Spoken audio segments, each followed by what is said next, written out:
Hello and welcome to Phoenix Cinema Podcast. I'm Chris Austin. And I'm Luke Parker. And this is a podcast where we discuss the programme of one of the oldest picture houses in London, Phoenix Cinema. And today we are discussing Kathryn Bigelow's new movie, A House of Dynamite. A House of Dynamite kicks off and unfolds in near real time as a single unauthorized nuclear missile is detected, rapidly closing in on the continental United States. An ensemble of White House officials, top military brass, and intelligence experts are immediately locked down in a situation room, facing an impossible ticking clock. Their immediate goals are terrifyingly simple: figure out who launched the missile, and with only minutes to spare, advise the president on a measured, non-retaliatory response to prevent the escalating situation from turning into an all-out nuclear war. This film interweaves multiple perspectives, showcasing the intense personal drama, political chaos, and overwhelming pressure on the few people who hold the fate of the nation and the world in their hands. So, House of Dynamite. How was this one for you, Chris? I think we've been lucky with a lot of good movies lately. I thought it was such a good movie. We have, and This is one that I'd heard very mixed things about. So I went in with very little expectation. The only expectation I had of it was that of the Kathryn Bigelow films that I've seen, I love them. I really, really love them. Oh, okay. I mean, I haven't seen many, but particularly I like The Hurt Locker, and I really, really like Zero Dark 30. I know Zero Dark 30 gets a lot of shit from people who think maybe it's a pro-torture film and it's Americanist propaganda. I disagree with that quite strongly, and I think it's a really, really great movie. So based on that, I did have some expectations for this film, and considering it kind of like follows some similar themes in terms of being, you know, national security related, military related, I was confident that the film was at least in the safe hands. But yeah, how about you? Did you know much about the film before seeing it? No, not really. But yeah, very aware of Kathryn Bigelow and her entire filmography and her oeuvre. I've seen a few of her films, and you're right. You know, when you talk about The Hurt Locker and Zero Dark 30, this feels like an unofficial third movie in this unconnected trilogy of hers alongside them, right? All really tense political wartime thrillers.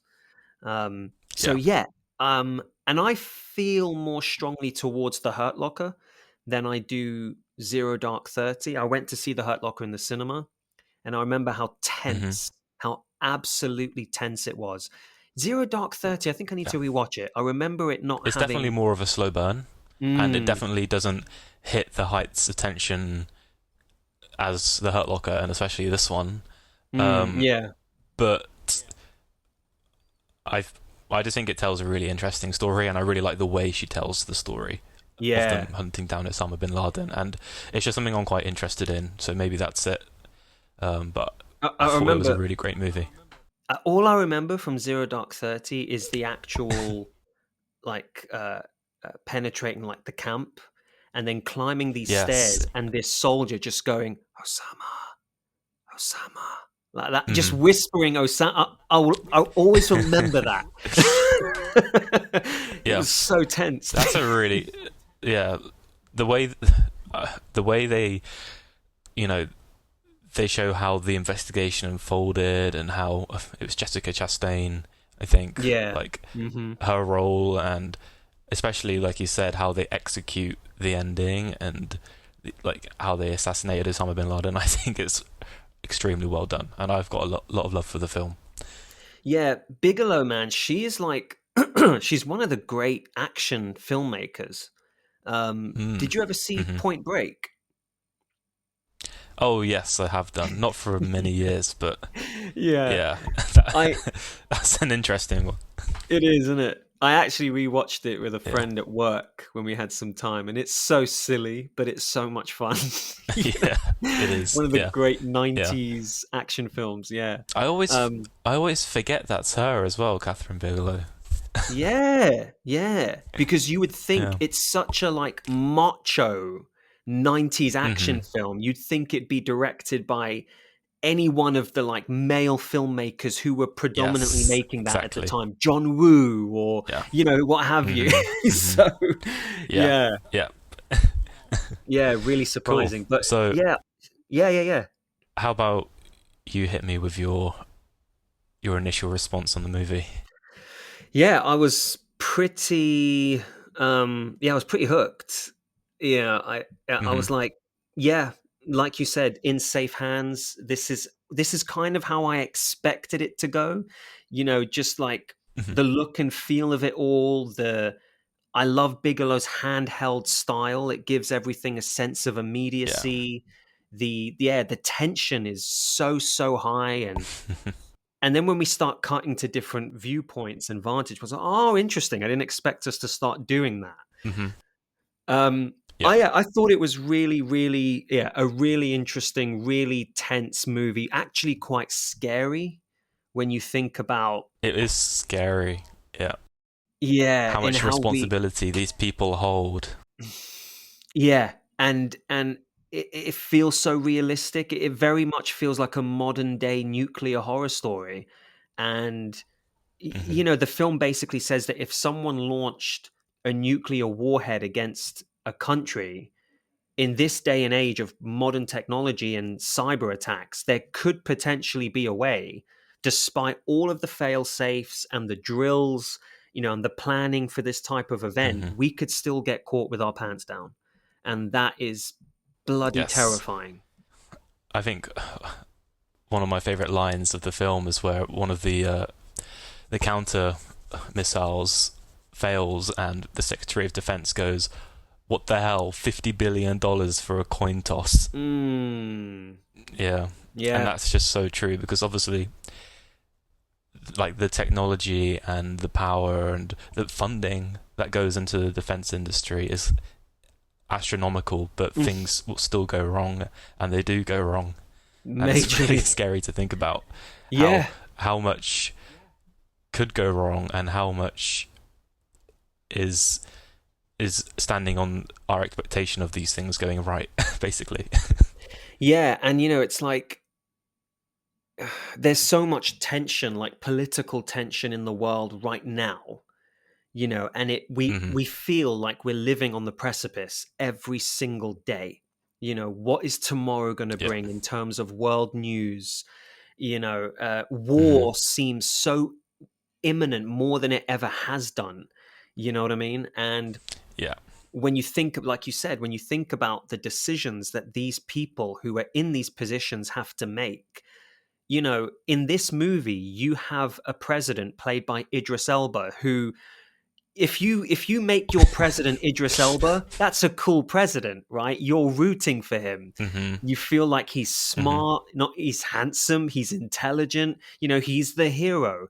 But in our actual reality, we don't have a president that very much reflects Idris Elba. And when you look at even the even then, it's like, well, Idris Elba in this film, he seems charming and he's he seems like a very good people person and he could be a good president, but as soon as he's given this situation that's they pray for, they never have to deal with, he completely loses his cool. He has no idea what to do. That's exactly, also yeah. very scary to think of, that this one decision that essentially will dictate could dictate the fate of the human race and the most devastating conflict imaginable all stands on this one man with this one button, basically. And that's yeah, when you make a real world parallel, it's like the current president looks like he flaps anyway at Yeah. general life. you know Hmm. so to Yeah. place that kind of decision on him, I wouldn't trust it at all. Hmm. But yeah, Hmm. it seems like you don't envy these people, like the situation that they're put into, and you have someone on their left saying do this and someone on their right saying the exact opposite. And it's, oh my Hmm. god, what Yeah. do you do? I mean, either decision you make is Yeah. massive. Or even worse than that, you go to the person who should be giving you advice and they say, "I don't know." I don't know. Yeah, yeah. And Yeah. then they just walk off of a Yeah. roof. You know. Oh boy, oh Oh, I have boy. issues with that scene, but we can get onto Really? that. Okay. um, yeah, it's talking more about the film itself. I think it's good. I really don't think it's great, and what I appreciate most about the film by far is how it sets everything up. And like the film, as you kind of touched on briefly, is split between three different perspectives of the same moments in time. And the first one of those, where we're with Rebecca Ferguson's character in the White House Situation Room, to me, that's near perfect. The tension Hmm. was unbearable. The pace was Yeah. incredibly fast, and Mm. I was invested so quickly into what was going to happen. And I was already about 15 minutes in this film. You're going to be on the edge of your seat. Yeah. So the Yeah. first part of the film is incredible. When it starts to move into its different perspectives that are running in parallel to what we've already seen, Hmm. the film definitely loses its momentum. It's still tense, but the problem is the characters that we're with, they're all hold similar responsibilities and they're all going through the same situation. So within these three stories, their experiences aren't that different. So Mm. we're kind of seeing the exact same reactions to the exact same things three times in a row, which, like I said, even though it's still tense, it's losing that momentum because we get to the point where we know where this is going. We know what's happening in between these different sections, and I just wanted us to basically go back to where it was focused around Rebecca Ferguson's character and the White House Situation Room. Um, yeah, so even though there's still a lot to appreciate about the rest of the film, it peaks quite early for me. You know, you make such an interesting point that I didn't actually think of, but I totally see where you're coming from. And actually, I don't see why we couldn't just remain with Rebecca Ferguson's character for the rest of the runtime. Yeah. I mean, the problem with this movie is that I love what they're going for, in that they're going for a real time response, right? A real time response of what it would be like to be in this position of responsibility when the most unimaginable thing could happen. The problem is that unimaginable thing, an intercontinental ballistic missile hitting the United States, that's happening in 20 minutes. That's just where we're at with technology these days. Yeah, yeah, So you yeah, can't yeah. stretch that out. Yeah. You can't stretch that out amongst an hour and a 2 hour movie, Right, it's a basically. short film, yeah. If you're if you're going for that real time effect, and yeah, so they were very much limited by that. Um, Saying that, I Yeah. feel like maybe I'm slating it too much. Like, I still like some of the choices it's made, and I like that we spend time with all these different characters, especially when we get to the President of the United States, because really that's who it's teasing us towards for A major like the tease, first yeah. parts of the movie. Yeah. Yeah, um, but I think it does. Yeah, like I said, it loses that momentum, and in terms of the tension, it's peaking quite early. Not to say that the rest of the film isn't interesting.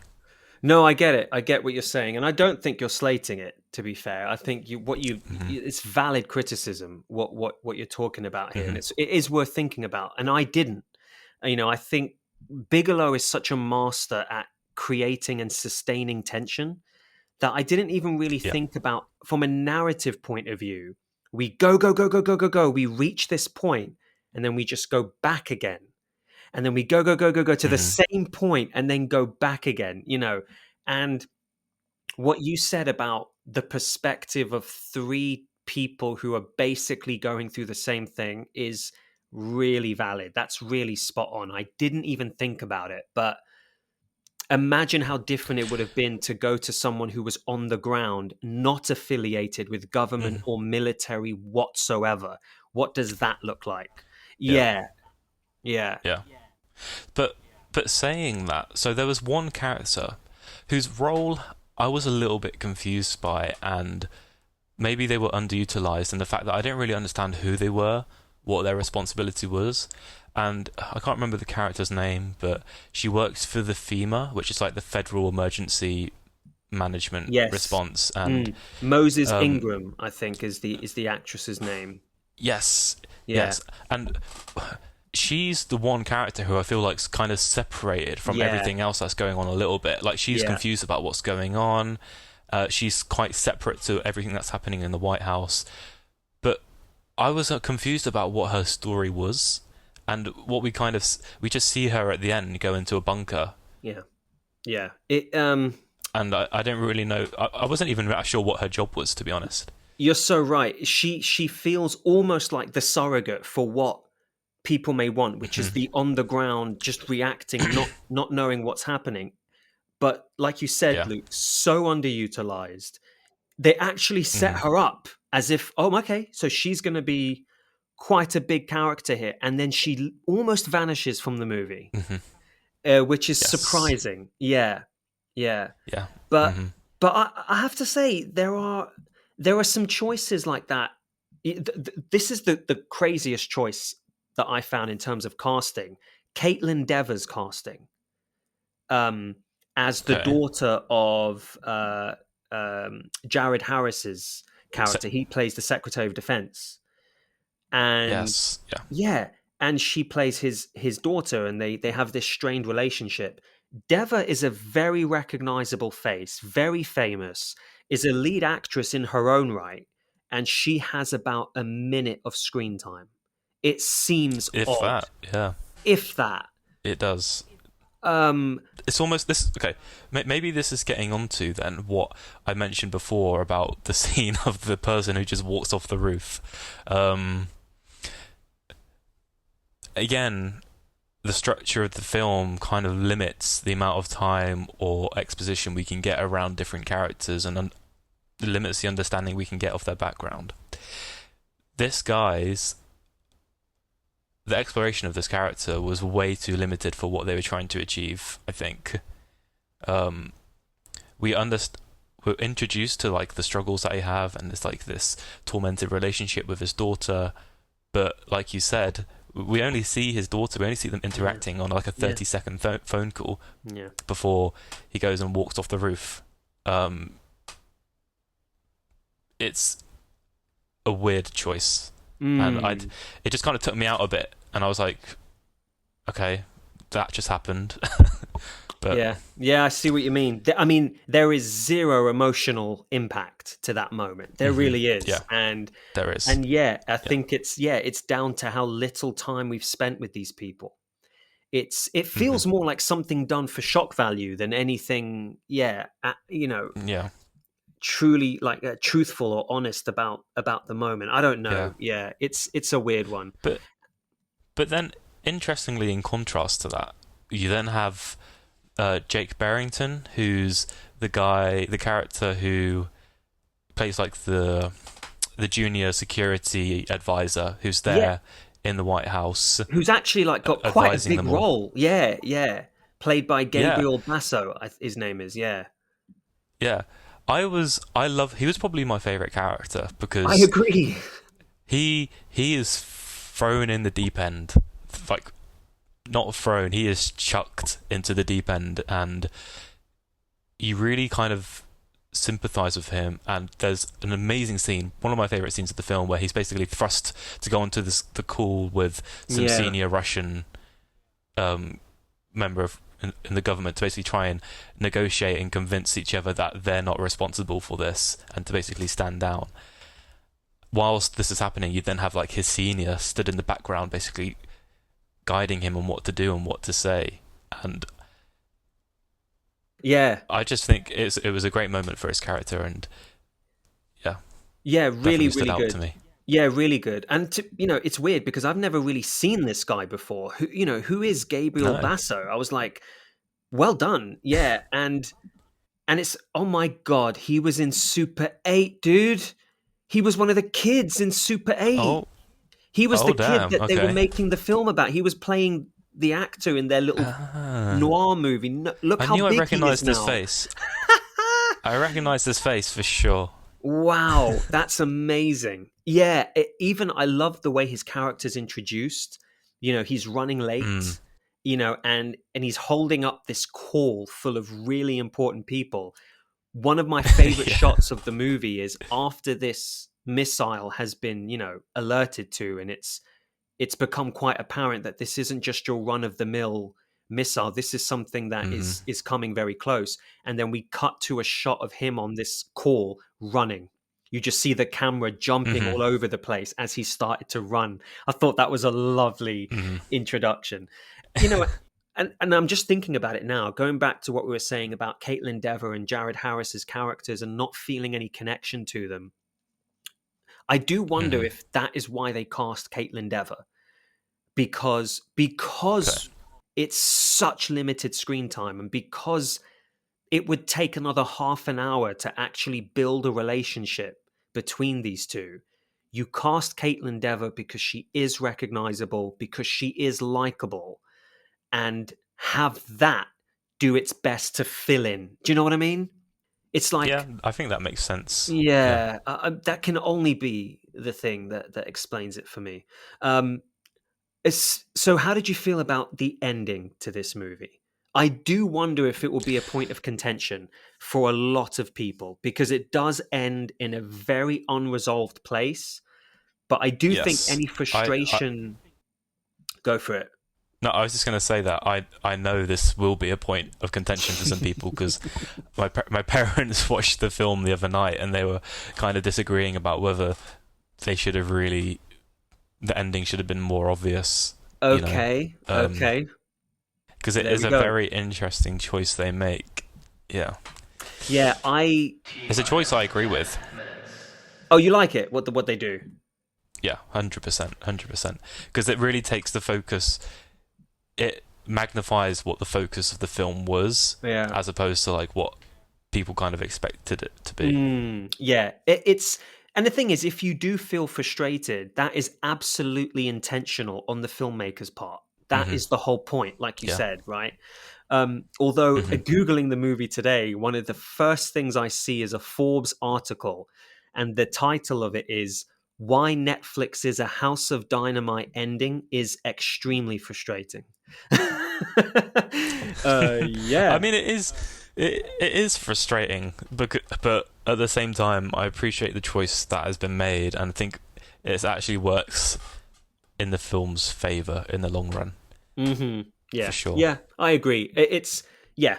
I also I don't know how else we could have ended it. To go past that Yeah. point, yeah, is yeah, yeah. That's not the point of the movie. Hmm. Um, but Yeah. okay, great. Also, before we move on to pairings, what did you think of Volker Bertelmann's score? Previous guest of the podcast. Yeah, I really enjoyed it. I mean, I think I sent this to you yesterday. One of the first letterbox reviews I saw of this film was, "This sounds suspiciously similar to the Conclave score," and Like they're not wrong. leftovers. Like they definitely hit.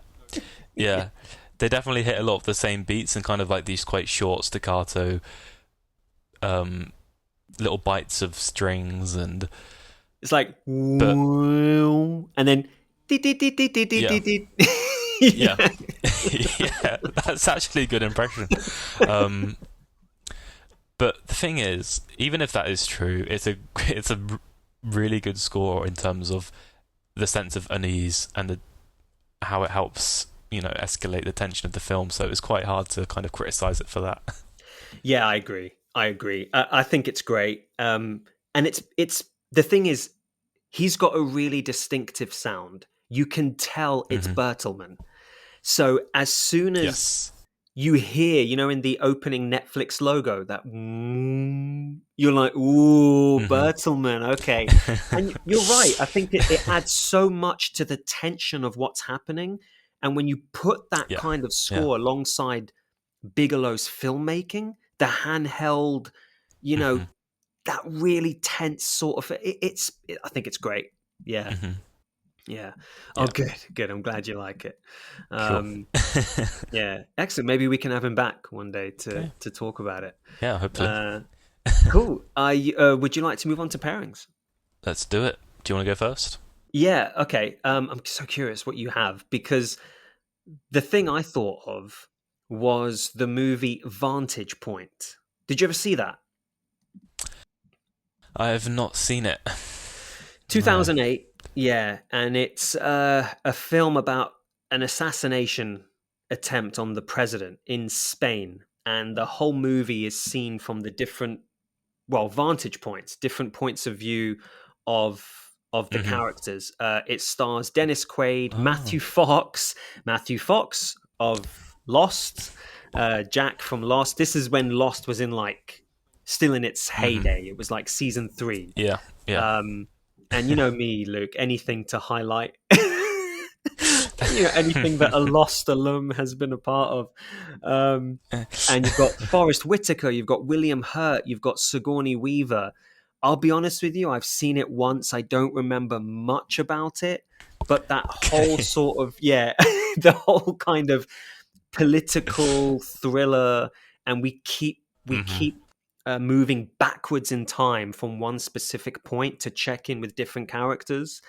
Um, it Mm-hmm. just that was the only other thing I'd really seen that was like that before. So it might be good, it might Okay. not be good, I don't know. But Matthew Fox is in it, so Nice. No, that's a cool pick. I haven't heard of it, and I guess you've gone more for like the different points of view kind yeah, of angle of yeah. things. Hmm. Okay. Interesting. What'd you go for, man? So my pick is a film I saw for the first time last year, and it's already in my top 5 films of all time. Um, What? yeah, that's Crimson Tide. Yes, Um, yes. I think the parallels between the two films are really obvious. For anyone who doesn't know what the film's about, it's basically about this mutiny that happens on a nuclear navy submarine. Gene Hackman, Denzel Washington, like there's nothing not to like about that film, and Mm. the tension that you get watching that film is very very similar to the levels in House of Dynamite. So it's much more about kind of the chain of command and the role of the chain of command Yeah, and yeah. that kind of thing, as opposed to maybe the actual subject of nuclear weapons and impending doom. But I think the parallel is quite obvious, and if you want a double bill where your heart rate is going to be constantly high, then I think it's a good choice. Well, you've won this pairing. You have won this one. I mean, that is perfect. That is perfect. And actually, A House of Dynamite kind of serves as the sequel to a situation like that because actually, at the Yes, very end of yeah, Crimson literally. Tide, it says the decision is now taken out of the hands of these people and solely placed on the Hmm. president. So Yeah, mate, honestly, that gets a fucking round of applause from me for you choosing a movie that is fucking excellent in every way. Tony Scott, Gene Hackman, it's may they rest amazing. in peace, and Denzel, and Hans Zimmer's score. I Damn. mean, forget about it. It's a film that needs to be talked about more. More. It's criminal the fact that like I hadn't even barely heard of the film until last year. But It's one of so that was was it a previous film club? Yes, it was. It was a pick, right? In it our was previous yeah. film club. Hmm. That may be out of the 5 years that film club went on for. One of the highlights for me is that you got to watch it and fall in love with it. That honestly, Yeah, that's enough. I fell in love It with it did its hard. job. Yeah, Yeah, it's it's everything a movie should be. A good I agree. action, political thriller, so tense, so relevant. A lot to say. It's And yeah, masterful. powerhouse Very good. performances. Yes, it's masterful. Yes, it's masterful. Oh, excellent. Well done, mate. Well done. That's brilliant. Thanks. All right, mate. Well, cool. I guess that will be it Awesome. for now. Yeah, I'll see you on the next one then, pal. Thank you. See you on the next one. Thank you very much. Would you recommend this? I would. It's definitely worth a watch. Definitely worth a watch. Yeah, yeah, I agree. I agree. And the fact that it's already on Netflix, it had a limited run. Just like Hmm. Steve, our the previous movie we spoke Yeah, about, also on Netflix, well worth checking out. Yeah, Netflix are on a bit of a yeah. roll here with the movies that are going It seems straight like onto it. their service. Oh Seems my like it. word! I mean, we've still got They're Frankenstein. making. Yeah. You Just know, remember that they do release a lot of shit at the same time. they do. They they seem to have They got to have some. timed. Yeah, yeah. They got to They, have they, some they, wins eventually. yeah, and it's funny that as we're approaching, like Oscar nomination Mm. season, now they release all their bangers, right? Yeah, Yeah. we've still got a Guillermo del Toro Frankenstein. We've got a Richard Linklater Hmm. movie, a Nouvelle Vague, about the making of Breathless by Jean-Luc Godard coming on Netflix. It's like, oh, They're doing this like season. I've seen it advertised of like visionary filmmakers, I just like saw a to try and poster push all of these that. big, Yeah, yeah, of all these big directors making movies straight to Netflix. they're It's just probably a showing very off. wise Yeah, they're showing off yeah, and going, basically, look yeah. who we got. Yeah, which is, not going to lie, it's very exciting. It is. Um, Yeah, it is, to be fair. but yeah, I mean, but saying that, I would have loved to see this on the big screen because this is the kind of movie that deserves Mm. to be watched on a massive screen. Yeah. Yeah, But yeah, I agree with that for sure. With like a proper big surround system to really big appreciate the to hear score. Yeah, Bertelmann's yeah. thing. Yeah, exactly. Mm. Exactly. Well, I agree. Absolutely seek this movie out. Yeah, it's a thumbs up from us. Cool. Well, that's all Yes. from us today, folks. Our music and editing is by Stefan Krieger. Find more of his stuff at stefan-krieger.com. Like us, share us, review us, subscribe to us if you like what you're hearing, and then join us next time to discuss whatever the Phoenix Cinema may be showing next. Until then, bye for now. Bye.